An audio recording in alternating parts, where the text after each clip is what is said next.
गेल्या काही दिवसापासून कांद्या पिकाला भाव मिळत नाही. याच अनुषंगाने नाशिक जिल्ह्यातील चांदवड बाजार समितीमध्ये आज शेतकऱ्यांनी आमरण उपोषण सुरू केले आहे.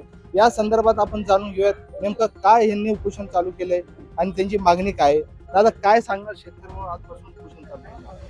आजपासून आम्ही कांदा आणि मका या दोन्ही पिकांना एकदम कवडीमोल असा भाव मिळत असल्याने पूर्ण तालुका असेल, महाराष्ट्र असेल, पूर्ण शेतकरी हतबल झालेला आहे.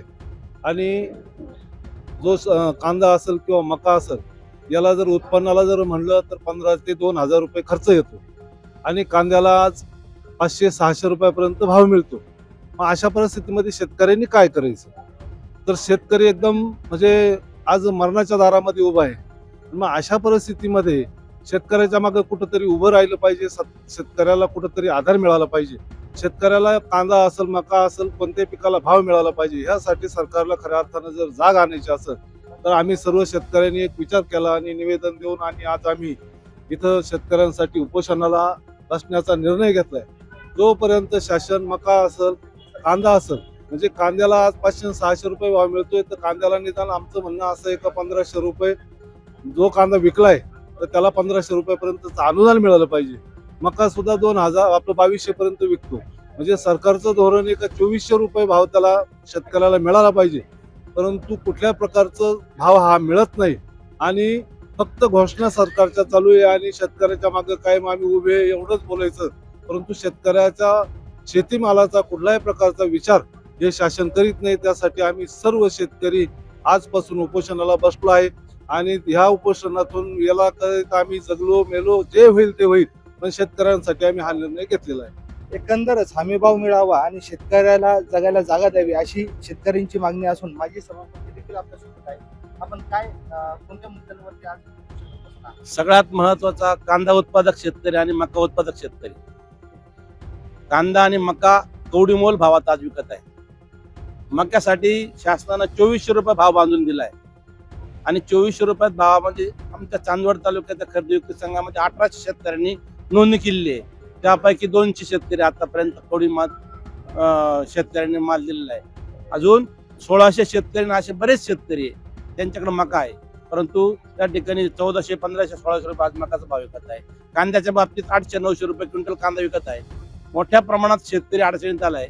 या कांदा उत्पादक आणि मका उत्पादक शेतकऱ्याला स्वतःचा प्रपंच चालवणं कठीण झालं आहे. त्यामुळे सर्व चांदवड तालुक्यातील सर्व कांदा उत्पादक शेतकरी, मका उत्पादक शेतकरी अडचणीत आल्यामुळे आम्ही सर्वजण एकत्र शेतकरी येऊन या ठिकाणी आमरण उपोषणात बसलो आणि आम्ही असं ठरवलंय की जोपर्यंत शासन आमचा कांद्याचा आणि मकाचा प्रश्न मार्गी लावत नाही तोपर्यंत आम्ही जीव गेला तरी चालेल, परंतु आम्ही हटणार नाही, आम्ही यातून उठणार नाही हीच या ठिकाणी सांगतो. एकंदरच शेतकऱ्याला 2 पैसे मिळावे अशी अपेक्षा असताना यंदा नाशिकच्या कृषी उत्पन्न बाजार समितीमध्ये उपोषण करत आहे.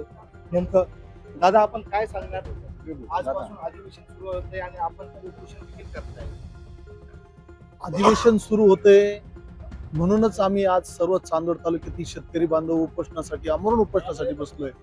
कारण ह्या अधिवेशनामध्ये शेतकऱ्यांसाठी काहीतरी विधायक निर्णय झाला पाहिजे म्हणून हा समस्त कांदा उत्पादक शेतकरी आमरण उपोषणासाठी बसलेला आहे. त्याचं कारण असं, आज कांद्याचे दर जर बघितले तुम्ही अतिशय बिकट परिस्थिती झाली. 600-700 रुपये प्रति क्विंटल कांदा विकला जातोय आणि कांदा उत्पादन खर्च खऱ्या अर्थानं 1200, 1300 ते 1500 रुपयापर्यंत हा शेतकऱ्याचा उत्पादन खर्च आहे. व त्या तुलनेत निम्मेच पैसे, अर्धेच पैसे शेतकऱ्यांना उत्पन्न म्हणून येत आहे. यामुळे शेतकरी अहवालदिल झालेला आहे, कर्जबाजारी होत आहे आणि मागच्या काळात महाराष्ट्रामध्ये सर्वात जास्त आत्महत्या होण्याचं कारण सुद्धा हेच आहे. आमची मागणी ही आहे का शासनाने आम्हाला एक 3000 रुपये प्रति क्विंटल हमी भाव द्यावा, नाही तर 1500 रुपये अनुदान म्हणून शासनानं सर्व शेतकरी बांधवांना दिले पाहिजे. ही आमची प्रमुख मागणी आहे. शासनाला आम्ही हा इशारा देऊ इच्छितो, जर शासनाने हमी भावाचा किंवा अनुदानाचा जर निर्णय घेतला नाही तर आम्ही शेतकरी बांधव आमरण उपोषण सोडणार नाही तर याच्यापेक्षाही उग्र आंदोलन आम्ही येत्या काळात केल्याशिवाय राहणार. एकंदरच शेतकऱ्यांना हमीभाव मिळावा, अन्यथा आम्ही या पुढे यापेक्षाही उग्र आंदोलन करू असे शेतकऱ्यांचे म्हणणे आहे. LS मराठीसाठी अशोक बिद्री, चांदवड, नाशिक.